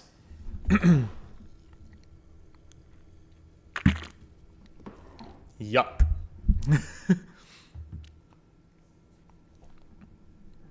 Wait, did you guys see my underwear? Oh, fuck. No, I'm not wearing pants because it's fucking 8 o'clock at night in the comfort of my own home. Normally I do wear pants on stream. I've been slacking. All right. I will work on that. And I will take a real shot next stream, courtesy of you. We're just going to build those shots up. Hopefully I don't fall too far behind, because that's an easy way to get fucked up. But there is one shot on the to-do list. All right. June, Akane, do you believe in ghosts?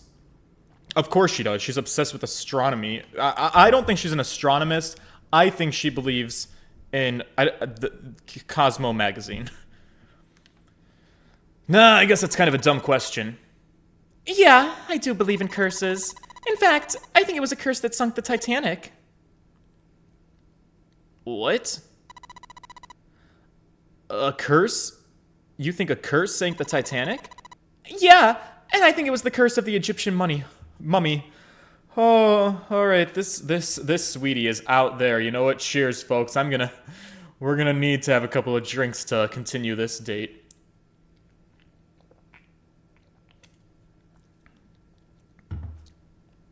You keep throwing them back until the pretty girl you're on the date with starts making sense, and you're like, ah, yes, I do think it was the curse of the Egyptian mummy that sunk the Titanic. I think you've got it figured out.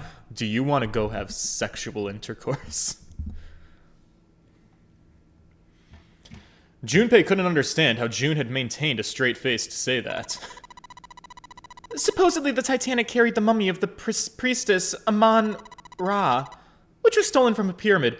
Is that an actual true thing? Listen, I don't trust my girl June. She seems like a radical conspiracy theorist. Was the mummy of a priest actually on the Titanic, or is this video game just kind of like making up lore? I'm not educated enough to know. So, chat, you guys have a job. Can somebody fact check? Can someone fact check? I haven't heard of anything like that before. They say the mummy had a history. Everyone involved with it died mysterious deaths. Come on, I'm sure you've heard of it before. Nope, I'm sorry. If this is a real mystery that exists in the world, this is my first time being exposed to it. So I don't know if this is just game lore or a real, or there's a mummy that we need to be concerned about. The rumor is true, but it's not a confirmed thing. So there is a real rumor. Oh God, Tomlia! Tomla has just donated $6.66. June. Honey.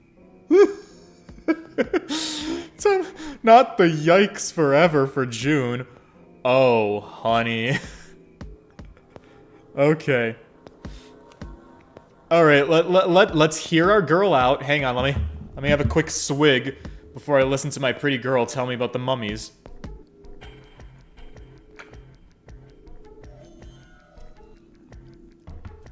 Alright. Those who open the coffin will be forever cursed. Haven't you ever heard that? So, you're saying the Titanic sunk because of a curse? That's right. June's eyes had lit up with excitement like a child with a new toy. She's really into this. Huh. That's stupid, but you're a woman. And I shouldn't call you stupid. It is a really well thought out roundabout jump in logic that you would come to as a creative-minded individual. And I respect your thoughts. But I simply don't buy it. It's true! How are you so sure? Well, the mummy wasn't just a normal mummy. It was really mysterious, totally unbelievable. Well, I don't believe it, so I guess that much is accurate. Well, supposedly she was really pretty. It is confirmed. June does not believe that women can be pretty. Pretty? Yeah, but she was a mummy. That's right. She wasn't all shriveled up, or rotten, is what I'm getting at. She looked like she was still alive. Oh, I get it. It's that thing, I don't remember the name, where your body turns into some kind of wax? If a dead body is put in the right sort of environment, The fat in it turns into something kind of like a candle wax, right? And Yes! Saponification. But that's not what this was. huh? That's not it. She wasn't wax. What was she? They say that she was frozen. Frozen. Uh-huh. That's right. The whole body was frozen solid. You know how a human body is more than 60% water? Well, all of that water was frozen. The story says that from the time of its discovery all the way through when it got put onto the Titanic. And even though it was carried through the desert, her body didn't melt once. June and Junpei talked a little more and then went back to their investigation. But even as they did, his mind went back to what she had told him. Ice that wouldn't melt, even in the desert. Could such a thing really exist? No. Even if it did, that wouldn't be ice anymore, would it? The more he thought about it, the more his head hurt. Like he'd eaten ice cream too fast. I'm assuming this is going to be relevant to the story. What a roundabout conversation that was.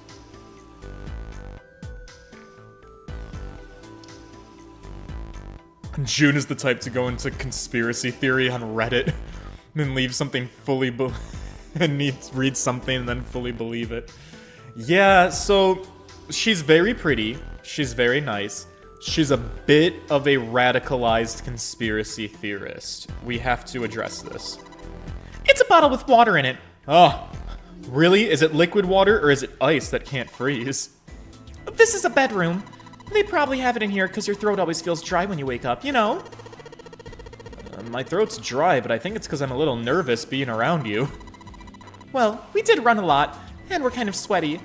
Hey, Jumpy, did you want to take a shower together? Oh my Christ, wait, what? I think I'm gay, but I don't know, do you wanna...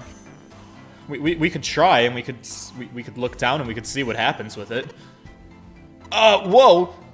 I'm only kidding. Yeah, right. She's a girl with a real sense of humor. Too late, you gotta take it back.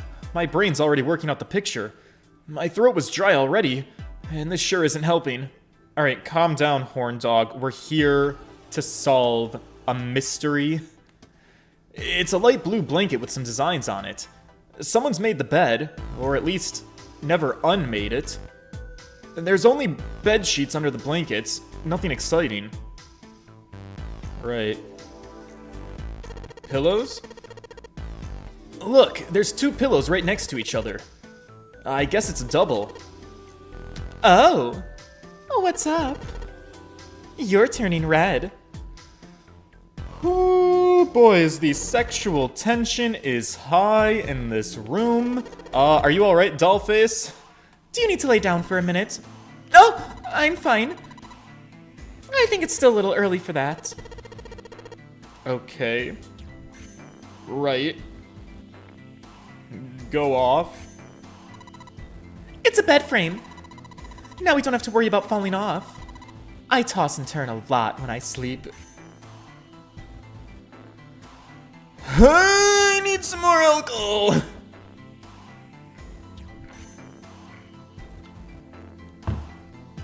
Dear God. Okay. It doesn't feel like we're really making progress, does it? What else? Let's look at a bench. Here's the chair that goes with the dresser. There's nothing particularly interesting. So, I do have to ask. This game seems to be really big on letting me click on a lot of things that don't seem to matter at all. I find it a little annoying. It's a dresser. There's nothing on top. Okay, can I open it? Oh, we got a key, boys! That's a start. A key? Do you think it's the key to the dresser? I would believe so, right? A dresser, there's nothing on top. What about the headboard? This is the mirror for the dresser. And now she's playing with her hair. Does she even realize that she's doing that? Hey! We don't really have time for that. Come on, it's not like there's anyone here you need to impress. I beg to disagree. I think there is. Who? Why are you so quiet all of a sudden? All right, teenagers, can you calm it down? Ah! Forget it, Jumpy. Man, this girl, she is something else. All right, so we got a key. Was there somewhere that we could use a key? I can't remember. I mean, there's the dresser for sure. Can I use the key on the dresser hole? There's nothing inside. I mean, the dresser's unlocked, so I guess that's not important. It's a sofa. Maybe I shouldn't sit on it. June will get mad.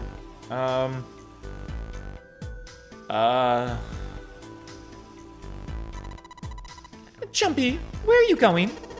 I was thinking of going over to Lotus's room. Lotus's room? Why would you want to do that? What do you mean, why? I would just check up on them. Is there something wrong with checking up on Lotus? Well, no. Just come back soon. Yeah, sure thing. I'll leave the rest to you. Okay, sure. Leave it to me. All right, off to the other room. Okay, maybe there's something in here to look at. Oh, they've got a little bit of a photo. There's a square tile in this frame. It's glued in there quite well. I don't think you can take it out. Okay. Another valuable vase, but this one's empty. There seems to be a room on the left side of the vase. Oh yeah, their own bathroom, eh? Well, we've looked at one of these. Let's look at the other. Yep.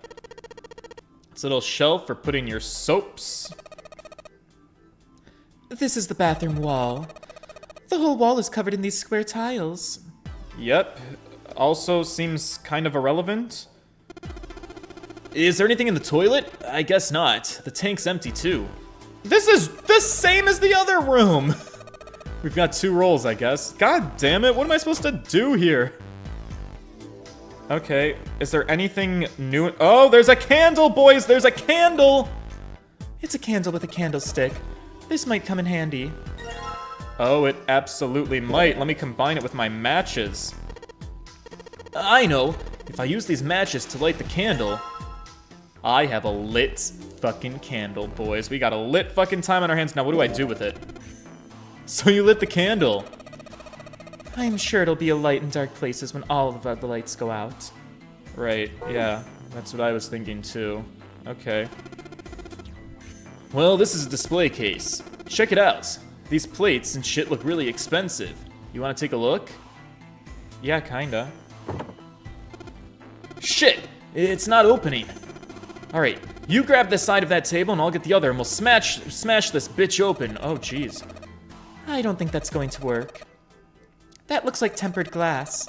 I don't think throwing a table at it is going to break it. Interesting. Is there a lock? Can I use the key somewhere? It's a number of expensive looking things. I do have a key. Hang on. Hold tight. Damn. It's the wrong key. Huh. Well, that means that there's got to be another one around here. Otherwise, we aren't going to be able to open this thing. Yeah, I guess not. Alright, good to know. Going back. Let's check out this space. Junpei, I don't mean to pry, but you lit that candle so we could check that room over there, right? I mean, it's dark, you know. I didn't know that, but I mean, yes, that was my master plan. Well, you need to take it with you then. Oh. Alright, sorry, your highness. Here we go. Okay, awesome. The light from the candle, maybe we can look over there. It just gets so hot when I hold it. I want to put it down. Well, why don't you set it on top of the dresser? It's flat there, at least it won't fall over. Yeah, that's a good idea, okay. Aha! This must be where I need to use the key. Alright, hang on, we got this now.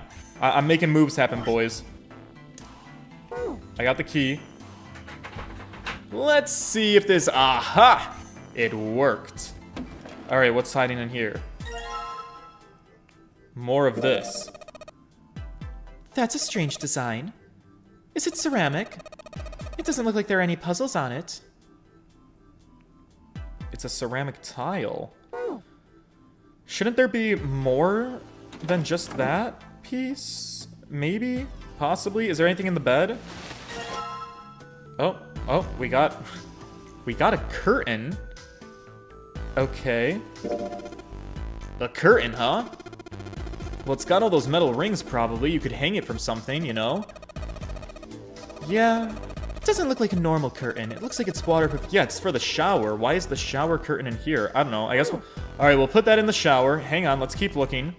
Anything under the blankets? Nope. Anything under the pillows? 2 pillows in a pile of pillows. I think it's some kind of a joke. Alright, you two lovebirds. I've had enough of the love for now. Wait, what the hell? It just got dark all of a sudden. I suppose the candle got blown out. We should go see. It's too dark to search for anything, damn it. There's a candlestick covered in melted wax on top of the dresser. Hey, what's this? The top of the candlestick looks kind of weird. You're right. It's all bumpy. Oh. Oh, it's a key! Interesting. Okay. Duly noted. So let's do 2 things. First, let's put up the shower curtain. If I can. Curtain? There's a curtain rod running along the ceiling. Let's put that shower curtain on those hooks. Let's try spreading the curtains. What do we got? What's this? Wow, that's a pretty obvious peephole. Oh, it's a hole. Someone's really dedicated. Yeah, with a hole this big, you gotta wonder if maybe they want it to be caught. So you think the person getting spied on was into that shit? Maybe they were into like those home invasion fantasies. Oh my god! Damn, this game just comes right out with the full-fledged kink. Okay. Lotus in the hotel room with the candlestick. You two are real idiots, you know that. So what was the point of the hole, though? I don't get it. Maybe I need to look at it from the other side. Can I do that? Let's try spreading the curtains. Okay. There's a hole in the curtain. If I look at it from a ways back, I can see a single tile. Alright, from here I can see what the tile is. It looks like it's 5th from the top and 3rd from the right. Okay. Oh god, boys, hang on. 3rd from 1, 2, 3, 1, 2, 3, 4. This one? Is it this one? Alright, looking through this hole, I can see a white tile, 5th from the top and 3rd from the right. Let's have a closer look, shall we? Nothing strange here. Nope, nothing's budging. Wait, that means tiled wall. They're ordinary and that means what? Wait, a tiled wall. I don't... Oh, there's another bathroom. We got to play a little bit of a back and forth game, do we? Okay, so probably go to the other bathroom. Remember those instructions. Got it. Can I do something with this? And the tile I have? Hey, Junpei, that tile you've got. You think maybe you're supposed to put it in one of these empty spaces? I do think that. Okay, if that's the case, you're gonna need to collect all 3 tiles. Do you think we should collect all of them before you start putting them in? Fine, yeah, I guess that makes sense. Alright, next, candlestick, key. Let's see if this does anything. Yes, we've opened it. And we get another tile. This tile, I feel like I've seen it somewhere. Yeah, I know. It kind of looks like the one we saw in the other room. Yes, it does. Let me take it. There's a tile with a black and white pattern on it, sitting in the display case. Okay. There are a number of... Wait, how do I collect it? I want to take it. I want to... Oh, open it. Okay. Okay, that's 2. And we are of the suspicion that the 3rd one is in the bathroom, right? Hey, Junpei, you got a minute? Santa had shown up out of nowhere and gave Junpei no small start. Here, take this. He pulled something out of his pocket. It looked like a bookmark, but it's got clover on it. It had a 4-leaf clover in it. What's this? I found it between some of the cushions on the sofa. I'm pretty sure it ain't gonna be any help to us, but I figured I might as well hang on to it. So then why don't you hold on to it? Santa gave him a wry smile. You know what I hate most in this world? I got 4 things. Hope, faith, love, and luck. Oh my god, you're like a live, laugh, love sign. Uh-huh, okay. Damn straight. And you hate these things? Yeah, you got a problem with that? No, I'm a little confused by you. Junpei tried to figure out how best to say what he wanted to say. I'll say it. Dude, what the fuck are you going off about? What does a bookmark have to do with anything? Santa scratched the back of his ear and looked awkward. Well, see, each leaf on the 4-leaf clover has a meaning to it, okay? And that meaning is pretty much those 4 words. It's like a flower language. Well, I guess it's not a flower, is it? So a leaf language, I guess. Yeah, you could call them leaf words. Okay. Junpei looked at the bookmark. Hope, faith, love, and luck. So yeah, I want you to take it, okay? Are you flirting with me? Is this... Hang on.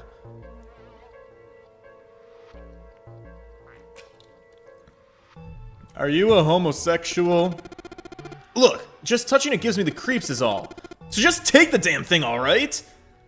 Santa pretended to shiver with disgust and shoved the bookmark into Junpei's confused hands. Junpei, what do you want to do? I mean, yeah, sure, I'll take it. Decided to take the bookmark. After all, why shouldn't I? Yeah, that's fine, Brosephine. I will take your token of affection. I shoved the thing into my pocket, and I gave Santa a last confused look. Huh. Man, I feel a lot better now. That thing was a real pain, you know? Do you really hate those 4 words that much? Yeah, well, they can all betray you. You know what I mean? Oh, no. Oh, did I do an oopsie? Is this like some kind of like death version of the old maid game where whoever has the 4-leaf clover gets yeeted out of existence? Hope, faith, love, even your destiny.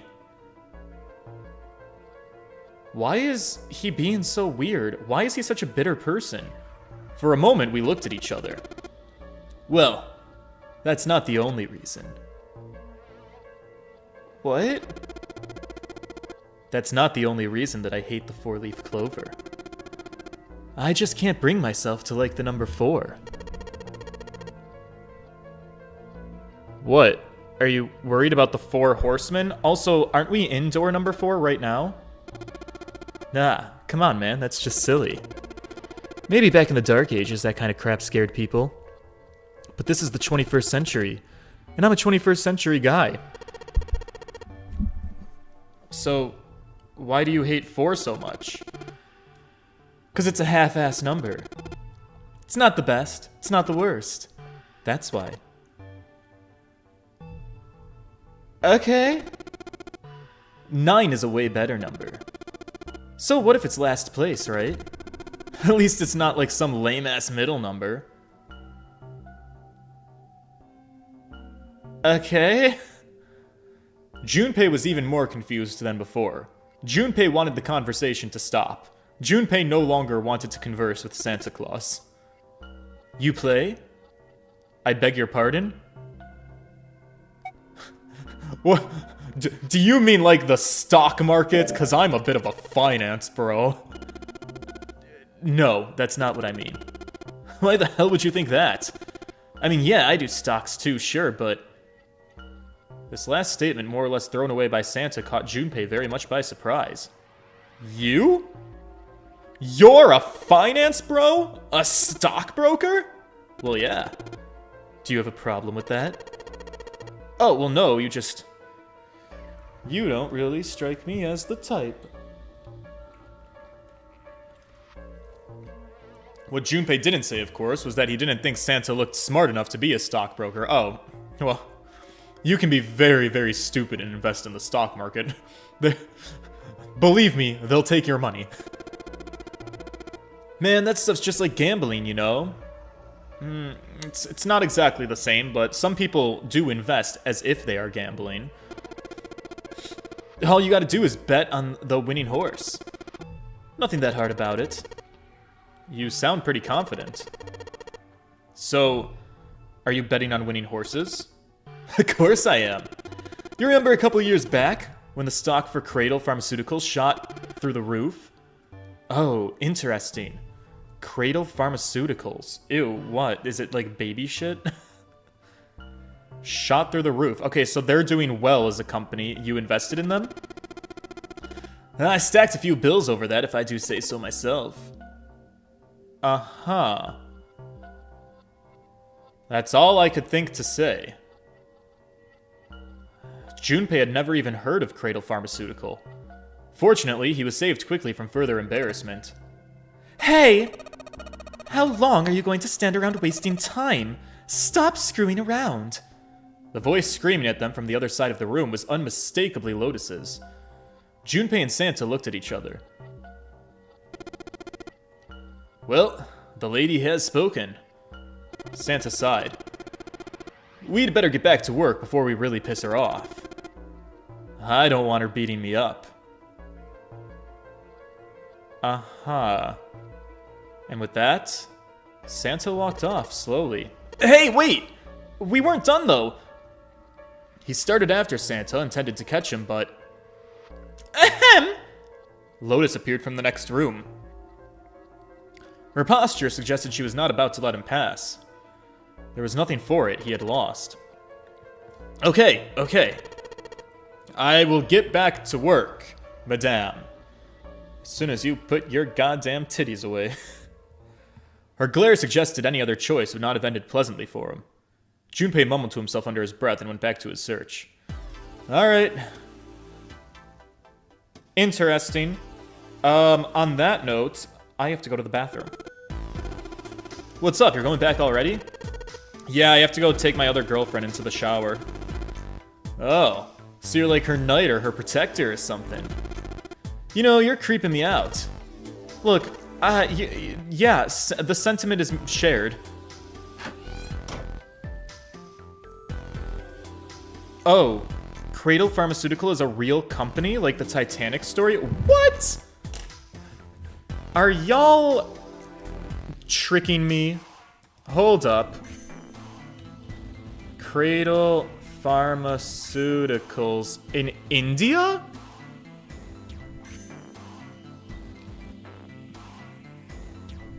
There's a Wikipedia page for it in the Zero Escape Wiki fandom, which I don't know that I should read because I don't want to spoil myself. And then there's also a cradlepharmaceuticals.com.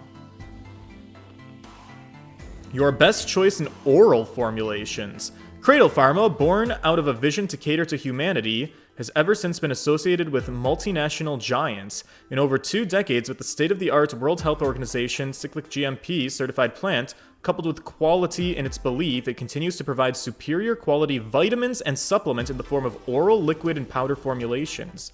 In an ever-changing needs and requirements, Cradle has set up another even better highly advanced liquid suspension plant, having the most modern machines and clean room concept. Okay. Dope. I guess. Okay. Also, I do apologize, chat. I know we're going over stream limits. But, like... I feel like we're really close to wrapping up this puzzle. I think we could probably wrap up at around the 2-hour mark, so I'm gonna try. Alright, now here's the other tile. Yes! This one's loose. I think I can get under this with my nails. Perfect, we have 3 tiles. Alright. Junpei, are you still in this room? Can I talk to you? Where is she? I did something good. Junpei, are you here? It's a round wooden table. Junpei? Or, sorry, June. Not me walking in here looking for my girlfriend shouting my own name. George! George, are you in here? George? She's not here anymore. She's not talking to me. I'm concerned. June? Lotus and Santa are in the room on the other side. I'm gonna go check up on them. I'm going to assume that she's probably fine. Alright, we'll worry about her in a second. First, we gotta do this. Alright, let's put the tiles in the frame. Alright, I'm gonna give it a shot. Okay. Oh, hang on. Damn, it's wrong. Don't worry, I need to look at the other picture. Is it really that hard? I don't know, I just need to take a look. In a book. Reading Rainbow. Why do you have to keep coming back here? Technically, I was just in the other room and I didn't see June there. I just need to look at the picture. Yep. Okay.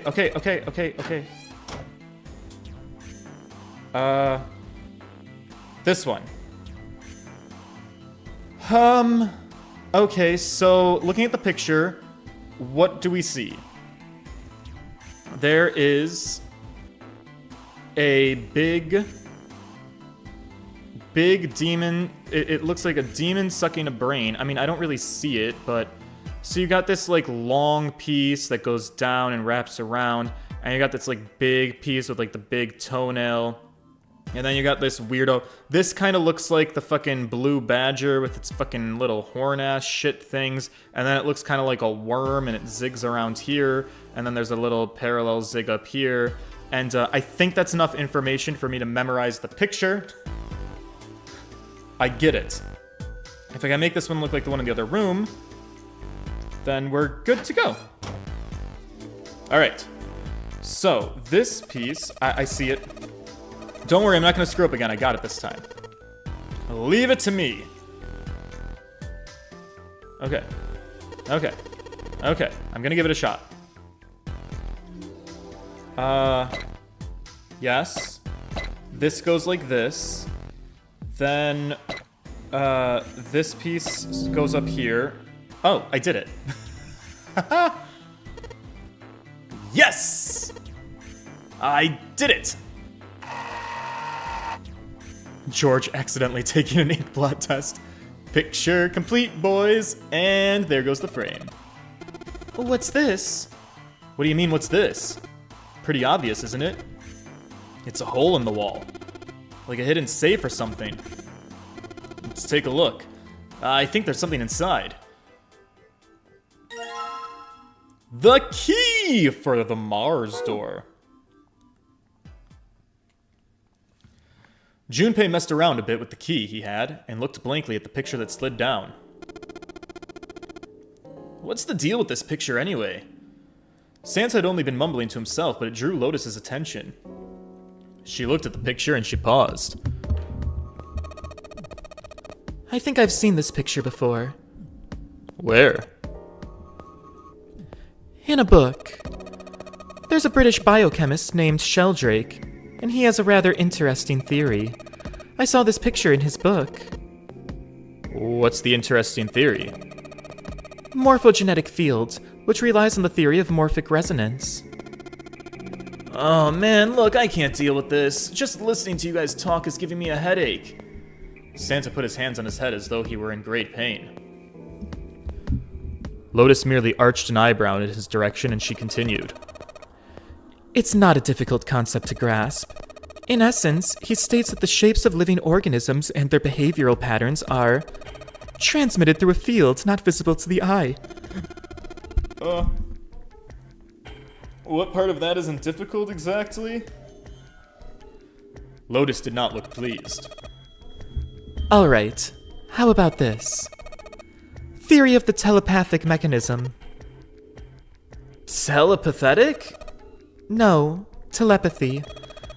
Well, perhaps not exactly telepathy, but it's close enough for a simple approximation. Santa suddenly burst into laughter.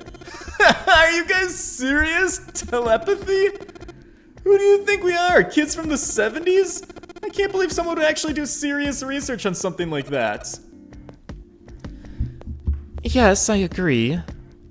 Lotus's surprise was surprisingly curt. Junpei had expected at least some conflict. I read the book, but I can hardly say I understood it. I'm in no position to defend or condemn anything that was said in it. It was probably just someone latching onto a statistical outlier from some study and turning it into a ridiculous theory. There's no scientific merit to any of it, I'm sure. But even so,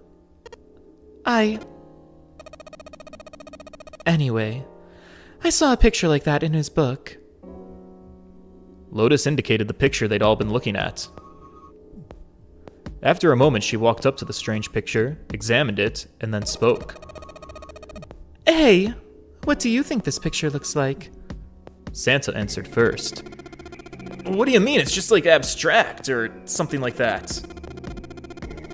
It's just black and white scribbles. There's no meaning there. That's it. And what about you, Junpei? Does it look like anything to you? It looked like a toenail and a worm and the blue badger, kinda. I guess it looks like a man's face. I don't see that. A butterfly. I don't see that. A koi, a dog, a funny, I don't know what the fuck that is. A small boat floating on a lake. It doesn't look like any of these things. What is this thing? The word is abstract as the picture to me, so I'm gonna pick it. Funny Arinpa? See, I mean, this totally looks like one. Here, and Junpei indicated parts of the picture that looked exactly like the other parts. After 3 seconds of silence, Lotus looked at Junpei. What the hell is a funny Arinpa? Oh, I do hope you give me an answer to that, because I want to know too. What do you mean, what the hell is a funny Arinpa? You mean, you don't know? How the hell would I know? How could you not know? It's a funny Arinpa. That's basically blasphemous. Say you're sorry. Apologize to the funny Arinpa. Is this a made-up thing? God, you are rude. Another 3 seconds of awkward silence went by. Oh no, I'm getting the hiccups.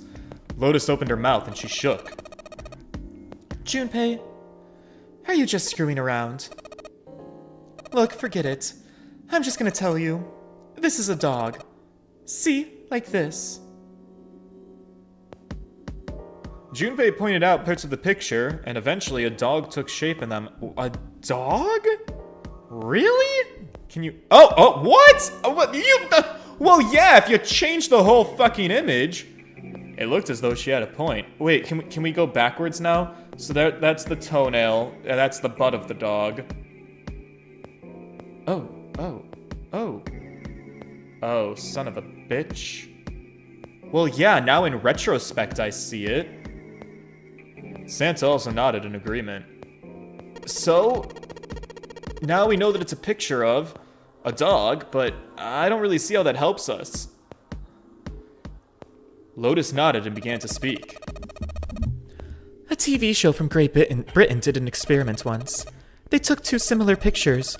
Both of them were difficult to identify initially, but once you'd figured out the answer, you couldn't see it as anything else. The first picture was a woman wearing a hat. The other one, well, to make it easier, let's just say it was this picture of a dog. So their experiment... First, they sent the pictures to other parts of the world where British radio and television didn't reach. To Ireland, the United States, Africa, Europe, even Japanifornia got a copy. Then, in each country, they gathered a number of test subjects. All in all, there were roughly 1,000 people. Those 1,000 people were shown the two pictures and asked, "What does the picture look like to you?" The results, in and of themselves, were not terribly interesting. 9.2% of the people saw the lady in the lady picture. 3.9% saw the dog in the dog picture. Then, 2 days later, they broadcast a new show. During the 30-minute show, they broadcast the dog picture and its solution. The audience was estimated to be about 200,000 people. After the broadcast, it could be assumed that the number of people who knew the solution to the dog picture now totaled over 200,000 people. After another 2 days had passed, they gathered a number of research subjects from areas where British TV and radio did not exist. This time, they were only able to find a sample of roughly 850 people, and naturally, none of the people who had participated in the first test. They were, however, given the same test and the same 2 pictures. The results were shocking. 10% of the people saw the lady in the picture. The previous test yielded a 9.2% success rate. The change was not statistically significant. The dog picture, however, produced a very different result. The percentage of people able to successfully find the dog grew from 3.9 to 6.8%. That was a very significant increase. So do you understand? Do you realize the significance of this experiment? There was no way the second group could have seen the picture. They lived far away from Britain and couldn't have seen the picture. But even so, it was only the success rate for the dog picture that went up. Why do you think that is? Why did it happen? What does it mean? Lotus looks back and forth from Junpei to Santa and back again. Girl, respectfully, I got a time clock and we've gone over the 2-hour mark. Whatever this little lesson is, can you maybe like wrap it the fuck up? Normally calm and collected, she looked as though she was very nearly possessed, and there was something magic about her manner. Santa took an involuntary step backwards. Also, though, I do respect that you appear to be a science queen, although a little bit in conspiracy territory, possibly. I'm sussing that out. Junpei didn't budge. He stared straight back into Lotus's eyes.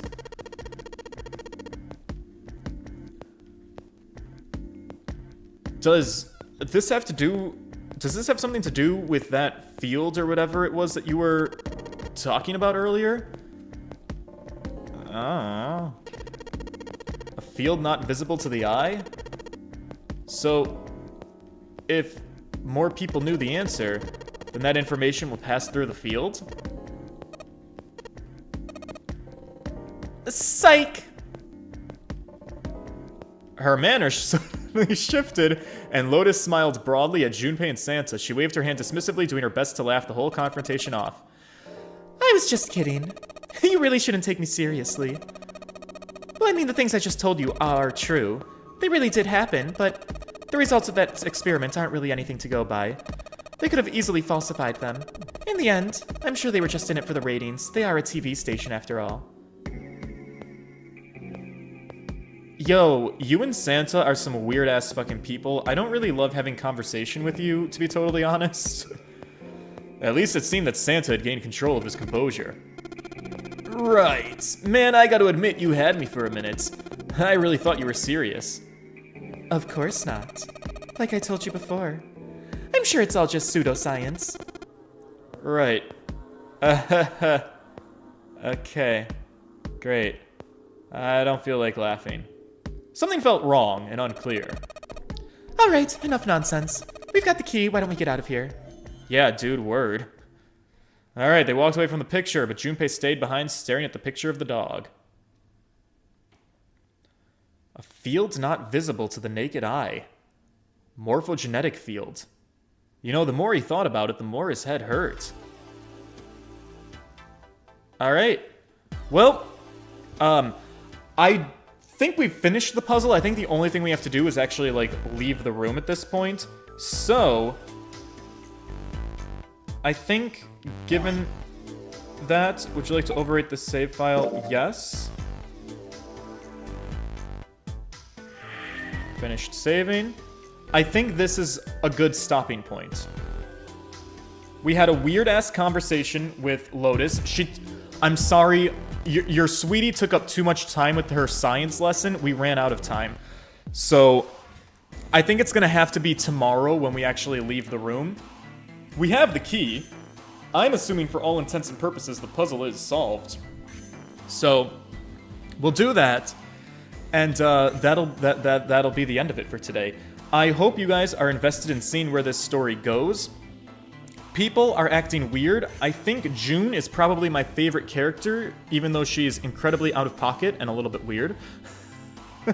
And incredibly horny, but also maybe not at all, and maybe just playing off of our horniness. I don't know. I will be back tomorrow, 7 o'clock Eastern Time, to continue this story, see where it goes, see if things start ramping up, but for now, I guess that's going to be it. Okay?